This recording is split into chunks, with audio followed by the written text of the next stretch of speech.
তোমরা একটা জিনিস লক্ষ্য করে দেখবে, লাগাতার বারবার যদি ভেবে যেতে থাকো একটাই জিনিস, যদি ইমোশনালি ফিলিংস নিয়ে একটাই জিনিস ভেবে যেতে থাকো, তাহলে দেখবে তোমাদের ফিলিংস ক্রমশ ভালো হচ্ছে। আর এটাই প্রমাণ যে তোমাদের ভেতরে পরিবর্তন শুরু হয়ে গেছে, যে এই পরিবর্তন বাইরের জগতেও দেখা দেবে। প্রথমে ভিতরের জগতে, পরে বাইরের জগতে।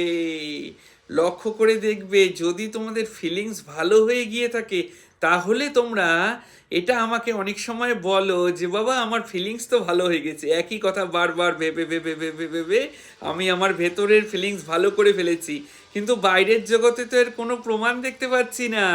এর উত্তর হলো, তুমি একই জিনিস বিশ্বাসের সাথে বারবার ভেবে ভেবে ভেবে ভেবে তোমার ফিলিংস ভালো হয়ে উঠেছে, মানে সেটা চলে এসেছে, অদৃশ্যভাবে চলে এসেছে, যেটা তোমার ভেতরে সোল বা আত্মা বুঝতে পারছে, কিন্তু তোমার ইন্দ্রিয় চোখ, কর্ণ, নাসিকা, জিহ্বা, ত্বক বুঝতে পারছে না, সেন্স করতে পারছে না।